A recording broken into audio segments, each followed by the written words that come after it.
Hello students, welcome to SR Biology online classes. My name is Sampat राज नागर। अब तक अपन ने एंथर की स्ट्रक्चर का स्टडी हो गया। एंथर में एपिडर्मिस का, एंडोथीसियम का, मिडिल लेयर का और टेपिटम के बारे में पूरा वर्णन कर लिया। उसके बाद अपन ने पोलन किट का स्टडी कर लिया। माइक्रो स्पोरोजेनेसिस के बारे में अपन ने देखा। माइक्रो स्पोरोजेनेसिस के बाद में अपन ने किस प्रकार से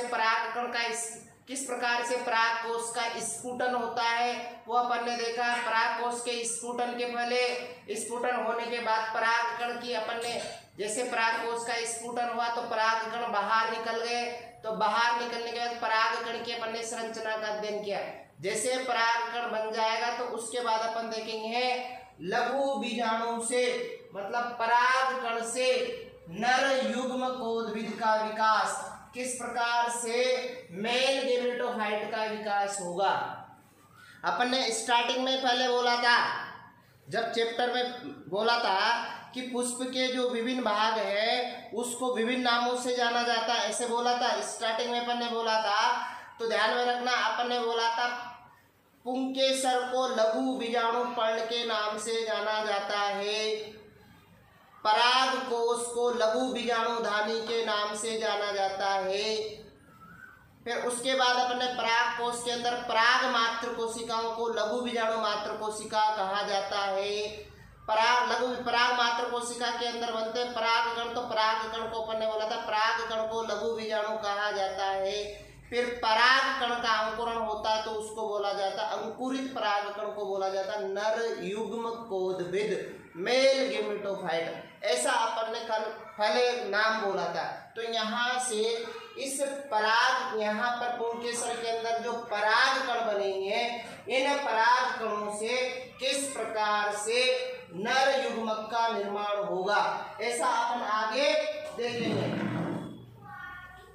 कि किस प्रकार से लघु बीजाणु से नर युग्मकोद्भिद का विकास होता है। पुंकेसर होता है। इस पुंकेसर में दो परागपालियां पाई जाती है। पुंकेसर में कितने परागपालियां पाई जाती है? दो परागपालियां पाई जाती है। इन दो परागपालियों में 4 लघु बीजाणु धानियां पाई जाती है।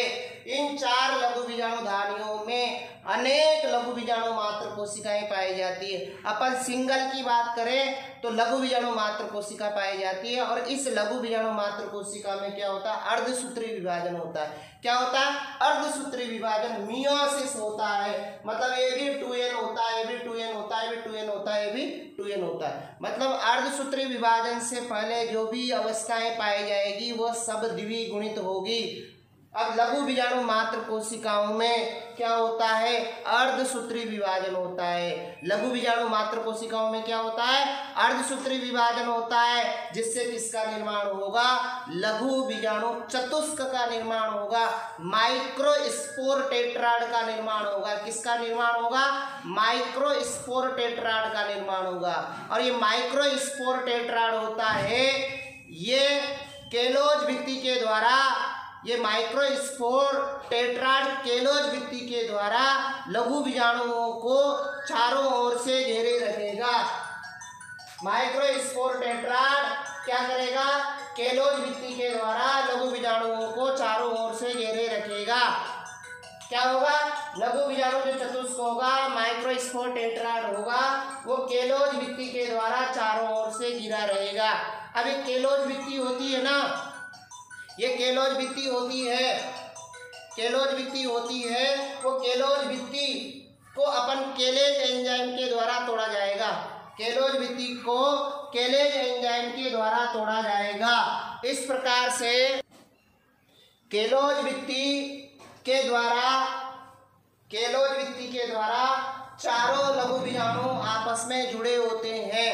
केलोज भित्ति के द्वारा चारों लघु बीजाणु आपस में जुड़े होते हैं। जैसे ही केलेज एंजाइम निकलेगा, क्योंकि टेपिटम के द्वारा, टेपिटम जो भित्ति होती है, टेपिटम के द्वारा केलेज एंजाइम का स्त्रवण होता है। ये केलेज एंजाइम क्या करेगा, केलोज भित्ति को, केलेज एंजाइम केलोज भित्ति को ब्रेक करेगा, जिससे कि लघु बीजाणु धानी की गुहा में मुक्त हो जाएंगे। ध्यान में रखना, जो लघु बीजाणु ये बनेंगे, ये लघु बीजाणु धानी की गुहा में, लघु बीजाणु धानी के अंदर ही बनेंगे, बाहर नहीं आएंगे। अभी ये लघु बीजाणु कहाँ पर मुक्त होंगे, लघु बीजाणु धानी की गुहा में मुक्त होंगे। अब जैसे लघु बीजाणु धानी की गुहा में मुक्त होंगे तो यहाँ पर इस टेपिटम के द्वारा निकलने वाला स्पोरोपोलेनिन, इस टेपिटम के द्वारा स्पोरोपोलेनिन क्या करेगा, इन पराग कणों के बाहर की ओर स्पोरोपोलेनिन का जमा होगा और बाह्य चोल का निर्माण करेगा। आगे देखना है कि जो जैसे परागकण कहाँ मुक्त हुआ, लघु बीजाणु धानी के अंदर मुक्त हुआ, तो जैसे लघु बीजाणु धानी के अंदर मुक्त होगा तो ये परागकण के चारों ओर स्पोरोपोलेनिन जमा होगा। स्पोरोपोलेनिन के जमा होने से बाह्य चोल बन जाएगा और अंतःचोल बन जाएगा। इस प्रकार से एक बाह्य चोल और अंतःचोल आपके इस परागकण के चारों ओर बन जाएंगे और अंदर केंद्रक पाया जाएगा। इस प्रकार से एक जो परागकण होता है, उस परागकण के बाहर की ओर दो चोल पाए जाते हैं, एक बाह्य चोल पाया जाता है और एक अंतःचोल पाया जाता है। जो बाह्य चोल होता है वह स्पोरोपोलेनिन व क्यूटिन का बना होता है, बाह्य चोल स्पोरोपोलेनिन व क्यूटिन का बना होता है। जो अंतःचोल होता है वो पेक्टोसेलुलोज का बना होता है, पेक्टिन व सेलुलोज का बना होता है। किसका बना होता है, पेक्टिन और सेलुलोज का बना होता है। जो अंतःचोल होता है उसके अंदर एक केंद्रक पाया जाता है। अब उस अंतःचोल से गिरा हुआ क्या पाया जाता है, कोशिका द्रव्य पाया जाता है और इस कोशिका द्रव्य के अंदर केंद्रक पाया जाएगा।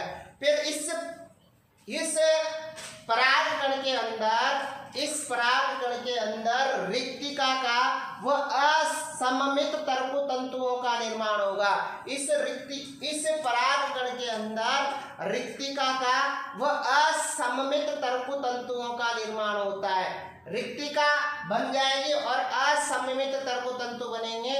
ये असममित तर्कु तंतु से मतलब है कि ये जब विभाजन होगा, उस विभाजन के दौरान परागकणों को असममित रूप से, असमान रूप से उनको विभाजित होने देगा। मतलब एक कोशिका बड़ी बनेगी और एक कोशिका छोटी बनेगी। मतलब आप कह सकते हो परागकण के अंदर रिक्तिका का निर्माण होगा और असममित तर्कु तंतुओं का निर्माण होगा। अब जैसे असममित तर्कु तंतु बन जाएंगे तो उसमें असममित विभाजन, मतलब असमान प्रकार का समसूत्री विभाजन होगा। क्या होगा, असमान प्रकार का समसूत्री विभाजन होगा। जैसे इसमें असमान प्रकार का विभाजन होगा तो दो प्रकार की कोशिकाएं बनेगी। कौन सी प्रकार की कोशिका बनेगी, दो प्रकार की कोशिकाएं बनेगी। एक कोशिका छोटी होगी और एक कोशिका बड़ी होगी। जो छोटी कोशिका होगी वो भित्ति से जुड़ी हुई रहेगी, लेंस के रूप में रहेगी, और छोटी होगी भित्ति से जुड़ी रहेगी, लेंस रूपी रहेगी।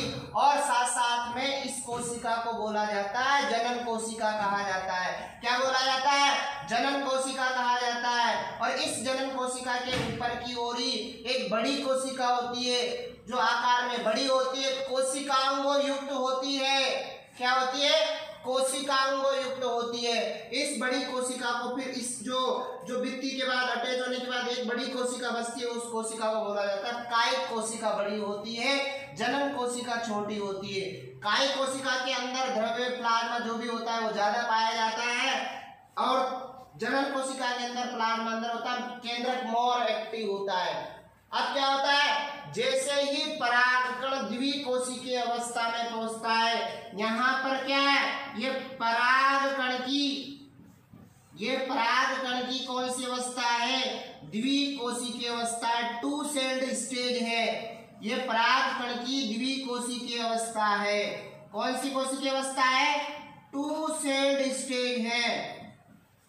ध्यान में रखना, इस टू सेल्ड स्टेज में दो कोशिकीय अवस्था में परागकण क्या करता है? परागण की क्रिया करता है। टू सेल्ड स्टेज में परागकण परागण की क्रिया करता है। क्या होगा? जैसे ही इस परागकण में असममित विभाजन होगा, असममित विभाजन से क्या होगा? दो कोशिकाएं बनेगी, एक छोटी कोशिका बनेगी और एक बड़ी कोशिका बन गई। जो छोटी कोशिका थी उसको जनन कोशिका कहा, जो बड़ी कोशिका थी उसको अपन ने कायिक कोशिका कहा। दो कोशिकीय अवस्था बन गई। दो कोशिकीय अवस्था में ध्यान में रखना, परागण के लिए तैयार हो जाएगा। दो कोशिकीय अवस्था में परागकण परागण के लिए तैयार हो जाएगा। परागण की क्रिया, परागण का मतलब होता है परागकण का वर्तिकाग्र पर पहुंचना। परागकण का वर्तिकाग्र पर पहुंचना परागण की क्रिया होगी। और जो परागण भी होता है वो अलग अलग मेथड के द्वारा होता है। एक होता है स्वपरागण और एक होता है परपरागण। तो यहाँ पर परागकण परागण की क्रिया के द्वारा वर्तिकाग्र पर पहुंचेगा और वर्तिकाग्र पर पहुंचकर जो जनन कोशिका है उस जनन कोशिका में समसूत्री विभाजन होगा। जो जनन कोशिका है उस जनन कोशिका में क्या होगा? समसूत्री विभाजन होगा। तो जिससे कि जनन कोशिका विभाजित होगी। जनन कोशिका विभाजित होने से दो नए केंद्रकों का निर्माण होगा, जिन्हें क्या बोल सकते हो? दो जनन कोशिकाएं बनेगी। उन दो जनन कोशिकाओं को क्या बोला जाएगा? नरयुग्मक। क्या बोला जाएगा? वो दो जनन कोशिकाएं एक तरह से नरयुग्मक की तरह व्यवहार करेगी, तो दो नरयुग्मक फ्री हो जाएंगे। इस प्रकार से एक कोशिका परागकण जो है वो त्रिकेंद्र की स्टेज हो जाएगी, त्रिकोशिकीय अवस्था कहलाएगी। कौन सी कोशिका कहलाएगी? त्रिकोशिकीय अवस्था कहलाएगी, जिसमें एक कोशिका, दो तो जनन कोशिकाएं हो जाएंगे, दो नरयुग्मक हो जाएंगे। ये दोनों नरयुग्मक भी एक कोशिका की तरह व्यवहार करेंगे। तो ध्यान में रखना, दो नरयुग्मक और एक कायिक केंद्रक की कोशिका। तो इस प्रकार से परागकण यहाँ पर कौन सी अवस्था में हो गया? त्रिकोशिकीय अवस्था में हो गया। यहाँ पर परागकण कौन सी कोशिकीय अवस्था में हो गया? त्रिकोशिकीय अवस्था में हो जाएगा। कितने कोशिकीय अवस्था में होगा? त्रिकोशिकीय अवस्था में होगा। उसके बाद इस कोशिका में जनन छिद्रों से, इस जनन कोशिका में जनन छिद्रों से पराग नलिका का निर्माण होगा। ध्यान में रखना, जनन छिद्र भी कहाँ पर पाए जाएंगे? जिस बाह्य चोल में अपन ने देखा है कि बाह्य चोल पराग, ध्यान में रखना कि बाह्य चोल परागकण में बाह्य चोल जिस स्थान पर नहीं पाया जाएगा, परागकण में जिस स्थान पर बाह्य चोल नहीं पाया जाएगा उस स्थान को अपन बोला जाता है जनन छिद्र। ध्यान में रखना, बाह्य परागकण में जिस स्थान पर बाह्य चोल नहीं पाया जाएगा उस स्थान को क्या बोला जाता है? जनन छिद्र। तो अपन देखते हैं जो द्विबीजपत्री पादप होते हैं, द्विबीजपत्री पादपों में 3 जनन छिद्र पाए जाते हैं। द्विबीजपत्री पादपों में 3 जनन छिद्र पाए जाते हैं और एक बीजपत्री जो पादप होते हैं उनमें 1 जनन छिद्र पाया जाता है। द्विबीजपत्री पादपों में 3 जनन छिद्र पाए जाएंगे और एक बीजपत्री पादपों में 1 जनन छिद्र पाया जाएगा। हो गया क्लियर? जनन छिद्र से क्या बनेगी? पराग नलिका बनेगी।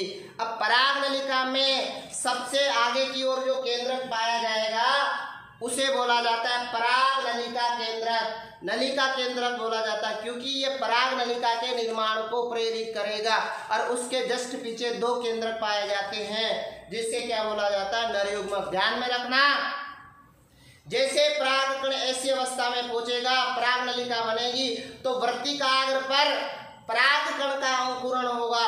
वर्तिकाग्र पर परागकण का अंकुरण होगा। अंकुरण होने से क्या होगा? परागकण जैसे अंकुरित होगा तो क्या होगा? पराग वर्तिकाग्र को भेजेगा भेजेगा, वर्तिकाग्र को भेजते हुए पराग नलिका किसमें पहुंचेगी, पराग नलिका किसमें पहुंचेगी, वर्तिका में पहुंचेगी, स्टाइल में पहुंचेगी। वर्तिका के उत्तकों के भेजते हुए पराग नलिका आगे की ओर बढ़ेगी और पराग नलिका अंडाशय के बीजांड में पहुंचेगी और वहां पर आगे जाकर के निषेचन की प्रक्रिया संपन्न करेगी। इस प्रकार से पराग नलिका का जैसे अंकुरण होगा तो अंकुरण होने से एक प्रकार से आपके क्या बन गया, पराग नलिका का जैसे अंकुरण होगा तो उस पराग नलिका में दो नरयुग्मक पाया जाएगा, एक नलिका केंद्रक पाया जाएगा। इस प्रकार से एक जो कोशिका है उसमें दो नरकेंद्रक, दो नरयुग्मक और एक नलिका केंद्रक। इस प्रकार से यहाँ पर अपन नरयुग्मकोद्भिद का विकास देखा जाएगा। ये वाला डायग्राम आप अच्छी तरह से समझना, समझ में नहीं आए तो अपन बाद में और आगे डिस्कस करते हैं।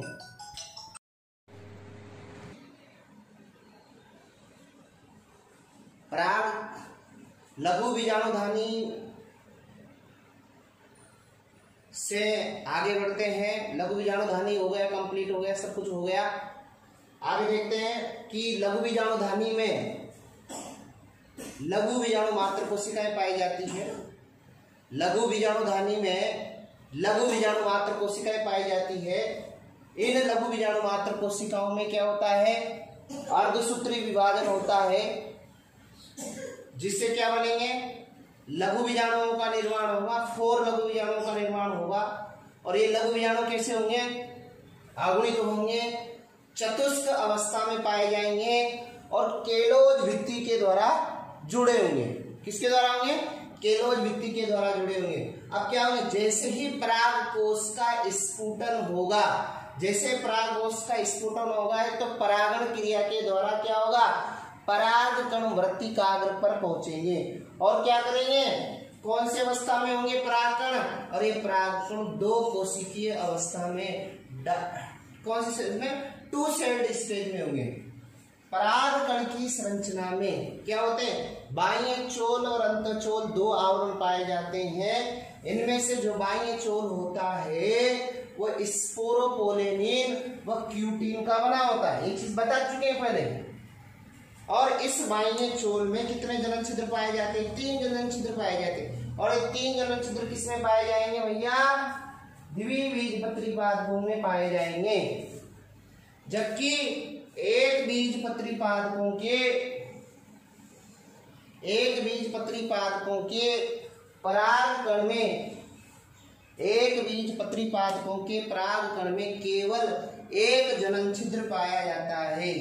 कितने जनन छिद्र पाया जाता है, 1 जनन छिद्र पाया जाता है। अब पराग कण का जो आंतरिक आवरण होता है, अंतःचोल होता है, जो पेक्टिन व सेलुलोज से बना होता है।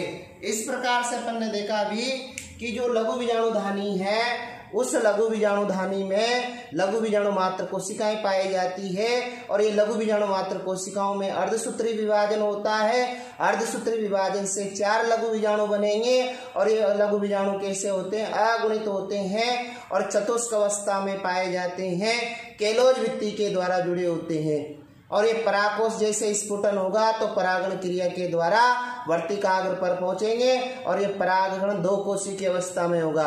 परागकण की बाह्य संरचना में कितने चोल पाए जाते हैं, बाह्य चोल और अंतःचोल पाया जाता है। बाह्य चोल किससे बना होता है, स्पोरोपोलेनिन व क्यूटीन का बना होता है। बाह्य चोल में कितने जनन छिद्र पाए जाते हैं, 3 जनन छिद्र पाए जाते हैं। और ये 3 जनन छिद्र किसमें पाए जाते हैं, डाइकोट्स में पाए जाते हैं। जबकि जो एक बीजपत्री पादप होते हैं उनके पराग कणों में केवल 1 जनन छिद्र पाया जाएगा। जबकि अंतःचोल होता है वो किससे बना होता है, किससे बना होता है, पेक्टिन व सेलुलोज से बना होता है। आगे देखते हैं कि अब क्या होगा, जो पराग कण हैं उन पराग कणों में क्या होगा, समसूत्री विभाजन होगा या असममित विभाजन होगा, जिससे क्या होगा, 2 असमान कोशिकाएं बनेगी। इनमें से एक कोशिका बड़ी होगी और एक कोशिका छोटी होगी। जिनमें से जो बड़ी कोशिका होगी उसको कायिक कोशिका कहा जाता है, वेजिटेटिव सेल कहा जाता है। जो छोटी कोशिका होगी उसको जनन कोशिका कहा जाता है। जैसे दो कोशिका बन गई तो इससे पराग कण की द्वितीय कोशिकीय अवस्था कहा जाता है। इस अवस्था में क्या होगा, पराग कण का क्या होगा, परागण होगा, और इसके पश्चात पराग कण की कायिक कोशिका का केंद्रक बड़ा व गोलाकार हो जाएगा। इसके बाद में ये अनियमित आकार का हो जाएगा और इसमें कोशिकाओं की संख्या में वृद्धि होगी, और इससे क्या होगा, भविष्य में अंकुरण के समय पराग नलिका निकलेगी। इसलिए कायिक कोशिका के केंद्रक को नलिका केंद्रक कहा जाता है।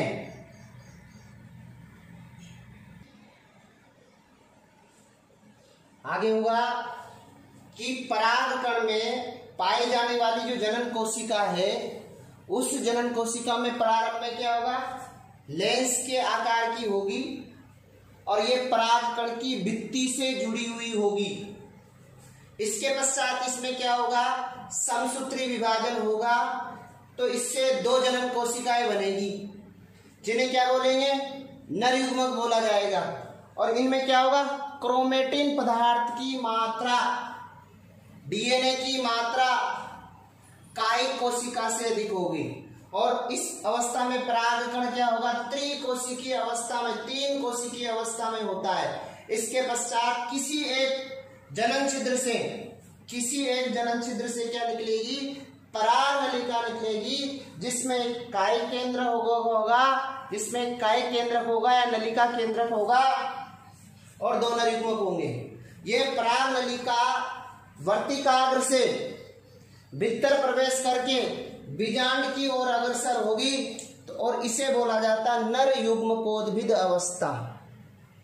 थोड़ा तसल्ली से इसको थोड़ा ध्यान फटना, आपको डायग्राम एक बार बना करके देखना, फिर उसको जो आपकी जो लैंग्वेज दे रखी उससे कोरिलेट करना, कि मुझे विश्वास है कि ये चित्र आपको समझ में भी आएगा और ये थ्योरी भी आपको समझ में भी आएगी। थोड़ा बड़ा है, लैंग्वेज है, थोड़ी लैंग्वेज ज्यादा है, तो इससे डरने की कोई बात नहीं, थोड़ा इसको कोरिलेट करके पढ़ना, इजीली समझ में आ जाएगा। नोट है,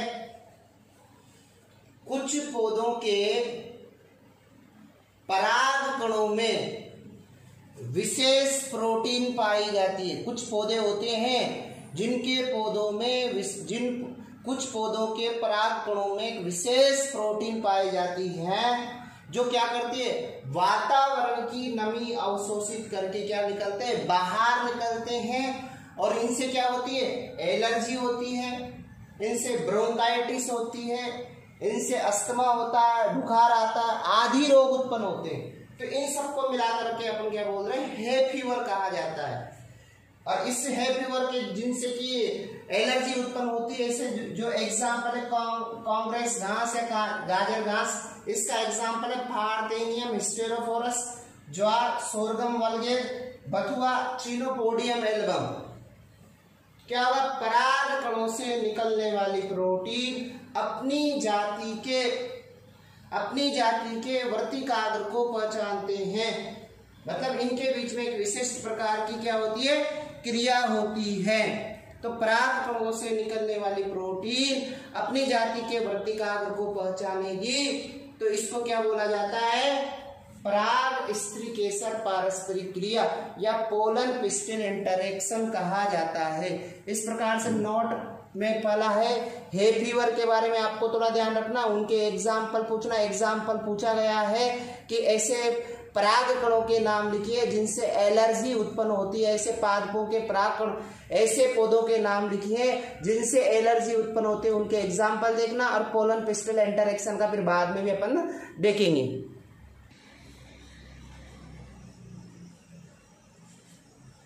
आगे देखते हैं पराग कण की संरचना व कार्यकी।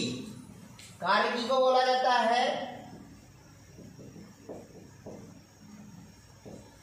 कार्यकी के अध्ययन को परागकण विज्ञान या पैलिनोलॉजी कहते हैं।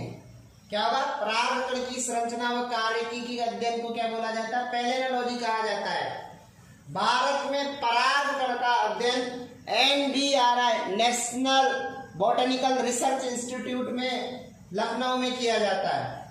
अब क्या होता है, पराग उत्पाद पोलन प्रोडक्ट, पराग कणों से निम्न उत्पाद प्राप्त होते हैं। पहला है परागकण क्रीम, दूसरा परागकण भोजन के रूप में, मतलब परागकण से क्रीम भी बनाई जाती है और इसको भोजन के रूप में भी यूज लिया जाता है। पहला है परागकण क्रीम। जो परागकण होते हैं उनमें असंतृप्त वसा पाई जाती है। जो परागकण होते हैं उनमें असंतृप्त वसा अनसैचुरेटेड फैट पाई जाती है। जो पराबैंगनी किरणों से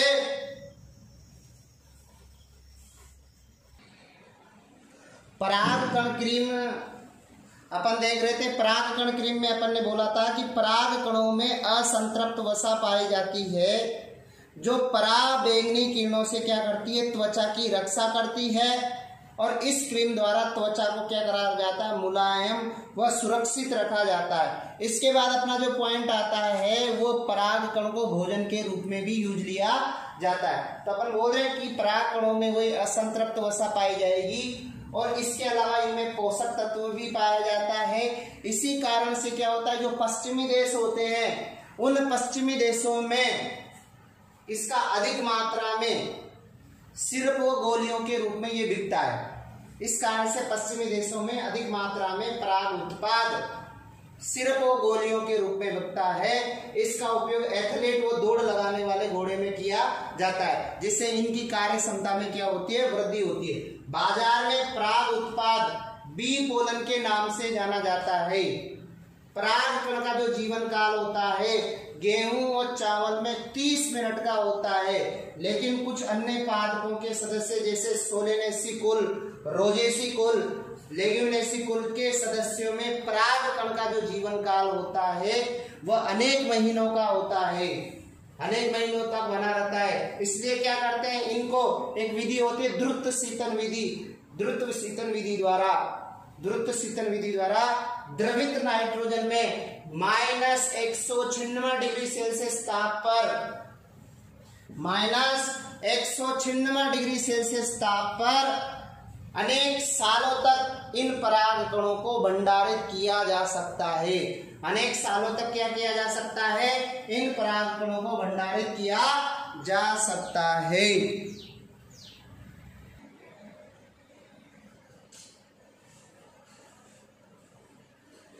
आगे देखते हैं, कृत्रिम गर्भाधान के लिए जानवर होते हैं उनमें कृत्रिम गर्भाधान के लिए क्या करते हैं, मनुष्य सहित अनेक जो जानवर होते हैं उनके शुक्राणुओं का क्या किया जाता है, भंडारण किया जाता है। ये भंडारण भी क्रायो प्रिजर्वेशन मेथड के माध्यम से किया जाता है। भंडारण किया जाता है अनेक जातियों के परागकणों को द्रव नाइट्रोजन में -196 डिग्री सेल्सियस ताप पर अनेक वर्षों तक भंडारित किया जा सकता है। इस प्रकार से भंडारित पराग का प्रयोग बीज भंडार बैंक की तरह पराग भंडारों के रूप में फसल प्रजनन कार्यक्रम में भी किया जाता है। तो ध्यान में रखना, जिस प्रकार से इन विट्रो फर्टिलाइजेशन किया जाता है तो वहां पर भी जिनमें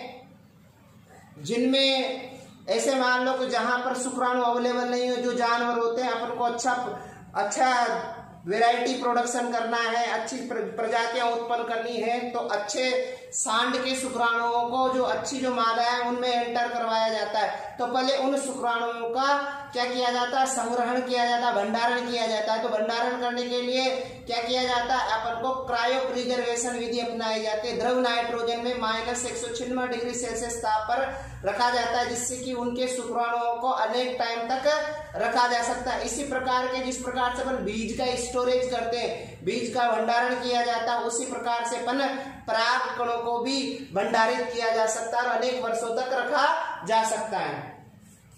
आगे है परागकणों का अध्ययन करने के लिए स्लाइड पर 10% शर्करा के विलयन में 3 से 5 जातियों के परागकण जैसे मटर हुआ, गुड़हल हुआ, क्रोटोलेरिया जुन्सिया सन, बालसम गुलमेंदी, सदाबहार कैटेरंथस रोजियस आदि के परागकण क्या करते हैं, छिड़क देते हैं। किस पर छिड़क देते हैं, स्लाइड पर छिड़क देते हैं, उस पर शर्करा विलयन डाल देते हैं माध्यम के रूप में, जिससे क्या होता है वो परागकण अंकुरित हो जाएंगे। तो 15 से 20 मिनट बाद इनका निरीक्षण करते हैं सूक्ष्मदर्शी के माध्यम से। तो निरीक्षण में पराग नलिकाएं निकलती हुई दिखाई देती है, जो परागकण के अंकुरण को दर्शाती है। ये अंकुरण संगतता व असंगतता को दर्शाता है। तो ध्यान में क्या रखना है, यदि अपन को परागकण का अध्ययन करना हो तो स्लाइड पर क्या करा जाता है, 10% शर्करा का सॉल्यूशन डाल देते हैं और उस 10% शर्करा के सॉल्यूशन में क्या किया जाता है, 4-5 जातियों के 3 से 5 जातियों के परागकण उस पर डाल दिया जाता है, जिससे कि उन परागकणों को क्या होगा, एक माध्यम मिल जाएगा। माध्यम मिलने से वो क्या होगा, परागकण क्या हो गए, परागकण क्या होगा, अंकुरण करेंगे और उन अंकुरण का अपन सूक्ष्मदर्शी के माध्यम से अध्ययन करेंगे। तो अध्ययन करने के बाद पता लगेगा कि जो परागकण होंगे ना, वो परागकण अंकुरित करेंगे तो उनमें पराग नलिकाएं दिखाई देती हुई प्रतीत होगी, जिससे आप परागकणों में क्या करोगे, संगतता और असंगतता को पता लगा सकते हो। तो इस प्रकार से आप इस वीडियो को लाइक कीजिए, शेयर कीजिए और ज़्यादा से ज़्यादा सब्सक्राइब कीजिए और ज़्यादा से ज़्यादा लोगों को बताइए कि इस चैनल पर आपको पूरा कंप्लीट सिलेबस प्रोवाइड किया जाएगा 12th के हिसाब से, और साथ में कुछ नीट के हिसाब से। आपको एक शब्द भी इससे बाहर नहीं जाएगा। धन्यवाद।